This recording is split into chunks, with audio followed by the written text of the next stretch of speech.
My North Star, I've said publicly and privately, more money back in the pockets of hardworking Washingtonians. That is reality for me. For me to sign something, that's what I have to see.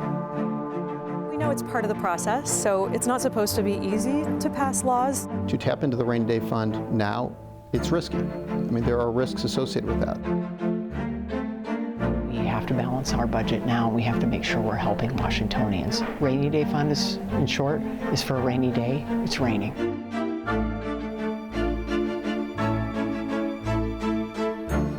With just days left in the legislative session, the big questions: will the state get an income tax, and how will lawmakers fix the state's estimated $2 billion budget deficit? In this week's episode of In Session, we look at one proposal the state treasurer calls risky. We also have new details on changes made to the so-called millionaire's tax that the governor wanted to see before he agrees to sign it. And the bill that would ban law enforcement and federal agents from covering their faces gets amended. What that all means as we close in on the final days of the session. Thanks for joining us. I'm Sharon Yu. We start with changes to the millionaire's tax proposal that the governor is happy about. Olympia Bureau Chief Drew Mickelson is at the Capitol now with what we know. Lots changing, Drew. That's right, Sharon. You know, we've been talking about this all year. The governor said he liked this idea of an income tax, but there had to be enough relief. And he repeatedly has been saying that the bills that have been coming through the legislature so far have not provided enough tax relief. But Friday morning, he changed his tune after seeing the latest version of the bill that had changed in the House. He has been saying for him to sign off on the so-called millionaire's tax, the tax cuts had to be significant. And now we know what significant means for the governor. These changes have been proposed in the House, adding nearly 500,000 households to the eligibility list for the Working Families Tax Credit. That's checks from the state sent to low-income homes. The bill calls for free lunch and breakfast for all K-12 students in the state. It eliminates the sales tax on over-the-counter medicines and boosts funding for child care and early learning. In a written statement released Friday, Ferguson said in part, quote, "I'm glad to say the latest floor amendment to the bill achieves these critical goals and will help make our state more affordable. I will sign this version of the bill." Another suggestion the governor had been talking about, coming up with 5 sales tax-free holidays for the state. That was not something made part of this latest proposal. Sharon? Yeah, Drew, so what happens from here? This isn't like a complete done deal yet, right? No, they have a check mark from the governor, but they have to see what version he ends up getting. So now this goes to the House floor where it will be debated and voted on. I spoke with the representative, April Berg, the Democrat who came up with this new amended amendment, I guess I should call it. And she said that she thinks, quote, absolutely there are enough votes for this to pass off the House floor. She also was optimistic it will pass out of the Senate. And she said she was, quote, really pleased. Governor Ferguson appears to sign off on it as well. But we'll see, because this does make some pretty big changes to the bill. And for some, it didn't go far enough, like the governor, but there were others who think this may be going too far when it comes to tax relief. So that'll be the balance that legislators will be dealing with here the next week or so. All right, Drew, thanks for keeping an eye on it. And of course, as state lawmakers look for ways to balance the budget, some have proposed tapping into the state's emergency savings account. So tell us about that. Yeah, they call this the rainy day fund. It's an idea that gets talked about every once in a while when the state finds itself in trouble. And there are a lot of people who have looked at that so far as a way to balance the budget. And there are some critics, including the state treasurer. Lawmakers who are writing these budgets say, hey, it's raining and we need these funds. But State Treasurer Mike Pelliciotti is worried about potentially stormier skies ahead. He thinks the state should be holding on to those savings for natural disasters like wildfires or an earthquake or recession. The state has tapped the rainy day fund just over 10 times since it was established in the 1980s. The treasurer says there's just too much uncertainty out there right now. I was in D.C. last week, right? I mean, we are getting economic chaos from the federal government on the daily. Now we're seeing international economic chaos that might be coming our way because of decisions being made by the federal government. So there are most certainly risks on the horizon. And, you know, we still are in a situation where a major economic correction could lead to economic instability here in the state of Washington. So these are the risks that the legislature is taking on. I will point out, it is not an inappropriate use of the rainy day fund to access it for the unexpected reduction in Medicaid funding. But if the legislature decides to do that, there are risks in making that decision. But at a minimum, in order to be responsible budgeting, they must replenish it within the current 4-year budget cycle if they take any money out. These budgets are still being negotiated, but as proposed, both the House and Senate call for taking about half of the state's existing account, which is at about $1.3 billion. Governor Bob Ferguson also says he endorses this idea. Sharon? Yeah, and Drew, will those funds have to be paid back into the account? That's how it's written. That's how it's supposed to work. But the treasurer raised concerns about that as well. The House version takes some money from a pension account. The Senate version is relying on this income tax, the millionaire's tax, which you don't know if that's going to actually officially pass yet. So there is some more uncertainty there, just leading to some of the concerns from the treasurer. So, Drew, you had a chance to interview the Speaker of the House about that rainy day fund and also about that unfortunate situation with the lawmaker who admitted to be drunk on the job. So how did that go? Yeah, she says she's well aware of all the concerns. That's part of the deal about being the Speaker of the House. And Representative Joe Fitzgibbon is a fellow Democrat of Speaker Lori Jenkins. He has issued a public apology. I asked if he should face any additional punishment from her. But first, we did talk about those rainy day concerns from the treasurer. On the budget, the supplemental budget, one thing that we've seen across all three proposals is to tap the rainy day fund. Risky is what the treasurer is telling us about that, because we don't know. Forget about natural disasters. We don't know about the world economy, or the federal government could change things from what we've seen in the last year. Why not choose a safer path and something that wouldn't make the treasurer as concerned as he is? Well, I mean, I think the only safer path that people might think of as a safer path is to do more cuts to the budget than the federal government has already required us to do. I mean, that well over half of the money that's being pulled out of the rainy day fund is a direct result of H.R. 1 of what the federal government is doing, including $170 million that we have to invest in IT services in order to deny people SNAP benefits and Medicaid. But if we don't do that, we can't bring in any money at all there. So another set of that, the federal impacts for us are related to SNAP benefits and the cuts that we have seen to food assistance and food availability for people in Washington state. That is just not a reasonable approach. I would note that in the statute around how we can access the rainy day fund, it gives us requirements about when you can and can't do it. And unfortunately, we're well within the realm of the space where, when this bill was adopted years and years ago, the legislature and the governor thought this would be a time to access it, and it has to do with low employment growth. Also, frankly, a result from things that the federal government is doing.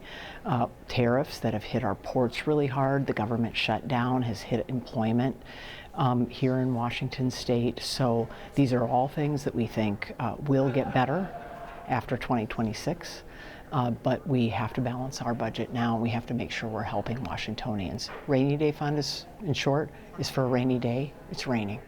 And do you think that will be part of the final budget? I think in some level it will. We replenish the money in the rainy day fund in the House budget. I can't remember how the Senate handles it, but that'll be part of the budget. Yours is done with the millionaire's tax, correct? I think ours is done with the pension. Got it. Pension, Sorry. Okay. Last topic I wanted to bring up is what happened last week with Representative Fitzgibbon. Have you had a chance to talk to him? Will there be any kind of censorship done? Any kind of reprimand for him after what happened? Yeah, we have had a chance to talk about it. I've made it clear, and he agrees that there's a level of professionalism that is expected in this job that really precludes the use of alcohol in a way that impairs you as you're doing it. That is what happened last week. He has apologized for that, acknowledged it was not appropriate. He has also said he is absolutely committed to finishing out his work as majority leader and as a member of the budget team, getting this supplemental budget team, and as prime sponsor of the millionaire's tax, and to do that without the use of alcohol this session. I support him in that commitment. I think our caucus supports him in that commitment, and the things that he needs to do to take care of his well-being, we are also very supportive of. Because he is in such a high-profile position, and his fingers are on so many of those pieces of legislation that are the focus of the rest of the session, should he step down as House Majority Leader, or can he be in that position after what happened? That is not anything I have asked him to do, nor would I want him to do that. And as far as long-term, that's something the voters should decide, or should this caucus? Well, so, I mean, certainly the voters will, be able to make a decision in the electoral cycle. So right now, what we're focused on, getting the budget done, getting the budget off the floor, moving these bills. He has made a very strong commitment to me, to the caucus, and to himself, and he has been, if nothing but abiding by that commitment. And so that's what's important to get our work done this session. We spoke to the speaker prior to the governor's announcement on Friday morning, but she has been saying all along that this income tax proposal was going to be changed and amended, so that was not going to come as a surprise to her. So right now, the current budget deficit and that income tax will dominate the rest of the session, especially after legislators passed a few bills this past week, taking some of the pressure off, putting new qualifications on who can run for sheriff, and establishing regulations on those license plate cameras, something I know you've covered in the past, Sharon. But still, these are tense times for legislators and lobbyists. People still have their pet projects out there. Everyone has been sweating it out, how these bills are going to end up. And this is how it's always been in the space between the House and the Senate for years. This is where lobbyists use their payphones to keep in touch with their clients. Today, cell phones have replaced the phone booths, but the pressure is still the same. Intense. We're in an area physically here, just to my right, which used to be the lobbyist gulch. And sometimes that phrase has been called over the decades, ulcer gulch. And you can expect to see lots of lobbyists in the Ulcer Gulch area here at the Capitol up until the end of the session, come the end of business on Friday. Sharon? I'm not sure I like that Thursday, name. I should It's say. Sorry. Very disturbing. Yes, Thursday. Drew, thank you. We will check back in with you in just a couple of minutes. And next on in session, last-minute changes to a bill that would ban law enforcement from wearing face coverings on the job. What got added and what got chopped, and what's next for the bill?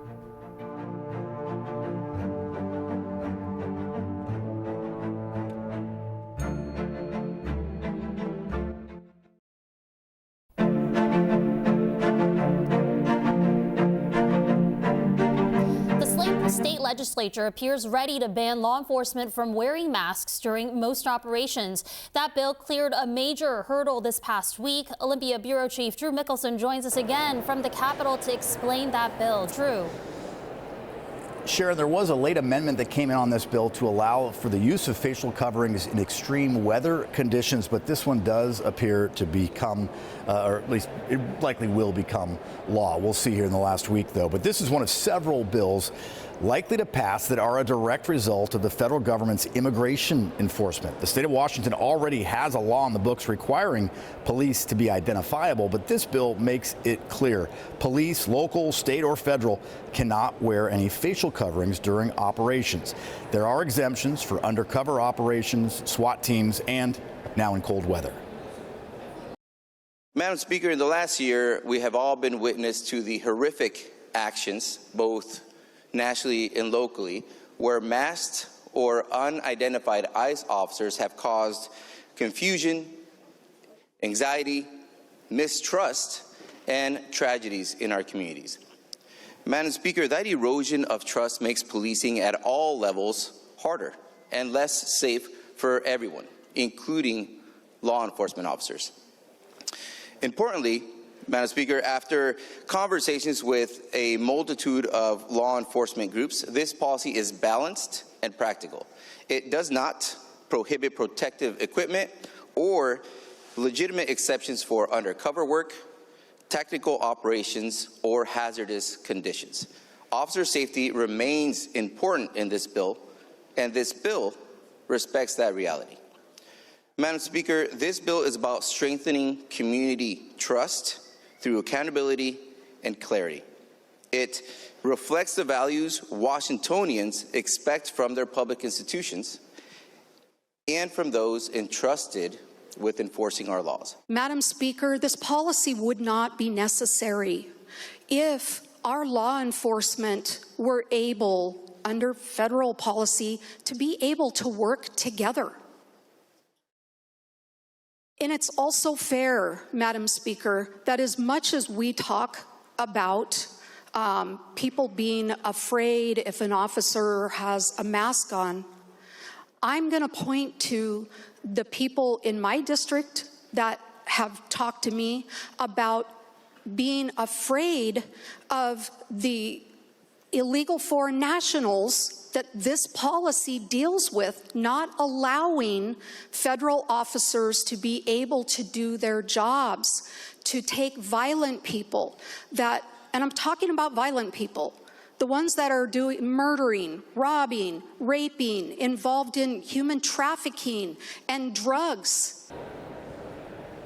Some of the Republicans who oppose this bill have also brought up concerns, raised concerns about the fact that some of these law enforcement officials may be targeted by opposition groups or by protesters if they can be identified. This is a bill that Governor Bob Ferguson, during the State of the State address at the very beginning of the session, said he would sign if it gets to his desk, and it appears headed that way. Sharon? All right, Drew, thanks for keeping an eye on it. Next on In Session, King 5's Joyce Taylor talks with a former state senator about the changes to the proposed millionaires tax and what it could mean for you if the governor signs it. And we look ahead to what's happening during the final week of this short session.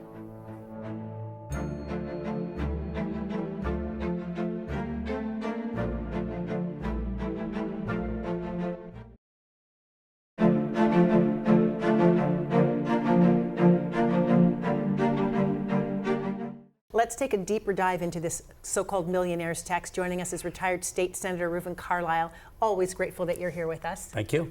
Okay, so the governor wanted a certain version of this bill. Turns out he got it. So what does the House version do exactly? Yeah, in the last 6 days of the session, the governor and legislative leaders got in a room and they hammered out a deal. And the deal, as Drew went through in detail, provides additional benefits in terms of the working families tax credit, all of those other issues. But they really were not that far apart. So in the broader context, they moved together very closely and wrapped it up in these last few days. And they've got the votes. You were pretty confident that this was going to make its way. I did. I think they weren't that far apart. I mean, the unfortunate aspect of it is that they're doing sort of this new source of revenue, and they're not really doing big structural tax reform as a part of it. So it's really a new source of revenue. And let's talk about this, because lawmakers are counting on this tax revenue. Yeah. So what happens if, say, the courts or voters overturn it and the money disappears? Yeah. What happens then? That's the $3 billion a year question. That's exactly right. I mean, that is, I think, the shaky part of this is that they're booking the revenue and they're spending the money before the courts have weighed in and potentially the voters have weighed in. So it's a real gamble, and it takes effect in 2028 for money in the door by 2029. And that is a really questionable budget process. Yeah, spending money you don't have yet. That's right. We all know that That's rule, right. theoretically. Okay, Republicans warned this could open the door to a state income tax. So what options will voters have, and do you expect more political fighting around this? You can see a little bit of frustration from the Republicans because, they've been arguing that this is incredibly unpopular if it goes below $1 million, but the Democrats stopped amendments to try to put in state law that it can't go beyond lower than $1 million. So at the same time, Democrats don't seem to be punished politically at the ballot box. Last year, $9 billion tax increase, the largest in state history, another $3 billion a year this time in income tax. So, the Republican brand, I think, is struggling in Washington state, and ultimately we'll see how it plays out. But there is a real open question politically about the courts dealing with the issue and then potentially the voters. Okay, let's talk about some other issues. There is part of the bill is impacting non-competes. Yeah. What exactly does that say? What will it do? Yeah, so non-competes, of course, affect a lot of people. Healthcare, doctors and nurses. Media. I mean, there's a whole bunch of finance industry, you know, investors. So ultimately, this outlaws non-competes in Washington State. There are some qualifications in a couple of different industries. If you're an independent contractor, you know, in some fields, you get a 1099 instead of an employee as a W-2. About a $317,000 limit. So, but vast majority of non-competes agreements under this bill by Representative Liz Berry from Queen Anne Hill in the 36th district would outlaw non-competes. And there are other states that have this. So the high-tech industry and others will adjust, but it's going to be a real change. That's a game changer. It's a game changer for a lot of people. industries all across, medicine and others, as you mentioned. That's right. Okay, what else is close to either passing or failing in these final few days? Final couple days, or, you know, there's another bill that regulates how the state and the county and the city can use your license tag that they get from tolls. And you can imagine there's concerns about ICE and the federal government taking that data, but also this really brought together Democrats and Republicans, left and right, worried about privacy and worried about how that data is used. So strong regulation on that front. It looks like it's coming.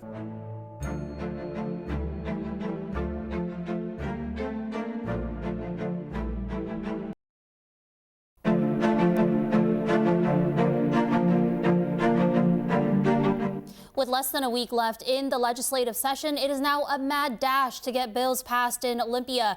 Drew, what else are you keeping an eye on for us? Well, it's really going to be all about the Benjamins, or in this case, the billions. That's what the state is dealing with, a $2 billion deficit in this current budget. And of course, they will also be looking at that income tax on millionaires. So they have quite a bit of work to do, but there is a path for them to get out of here on time. Lawmakers still need to check a couple of boxes on some high-profile bills, like the one restricting who can run for sheriff and limits on those license plate reading cameras, but those are expected to pass in the end. The budget debate will come down to where cuts will be made. No one wants to cut funding for childcare or schools, but that's the situation budget writers say they find themselves in, and that's why they're looking at the rainy day fund as a source of relief. There is a bill to increase the tax on tobacco products. That seems to have a lot of support. If something does change on the income tax and it were to die, then budget writers will have another $1 billion plus problem, because they are relying on those funds to balance future budgets. So we'll see. Yeah, and even if the income tax does get passed, it still has a few more hurdles to clear, right? Absolutely. This is a historic piece of legislation, would change the way folks are taxed in the state. It's made for a huge fight here just the last couple of months, and it would likely result in a legal battle that would take quite a while as well. And everyone expects it to either be challenged at the courts or at the ballot box or both. The state Supreme Court nearly 100 years ago ruled that income taxes were unconstitutional in the state, but there are plenty of legislators hoping that they'll change their opinion if that passes and gets challenged at the state's highest court. And of course, there are, if there are enough signatures gathered, this could also be left up to the people in the form of an initiative. There are probably people already making plans for that as well. Everyone's expecting that. Backers of the income tax are confident, though, they'll win wherever this comes down to its final vote. But the critics will point out loudly and repeatedly here that voters have rejected income taxes more than 10 times in the state. Another thing we'll be watching the last few days here is what bills come back from the dead. We always hear about these cutoff dates and bills are pushed to the side, but there have been a few that have been resurrected when that one legislator needs that one legislator's vote to make something happen. So that's some of the deal making that will be happening here till the end of Thursday. Sharon? All right, Bureau Chief Drew Mickelson reporting in Olympia. Drew, thank you so much. After months of debate and headlines, it all comes down to next week in Olympia. Join us next week when we wrap up In Session. We'll break down what passed and what stalled in the final days. To see all of our coverage so far, text the word session to 206-448-4545 and we will send you a link. Thank you for joining us. We will see you next week.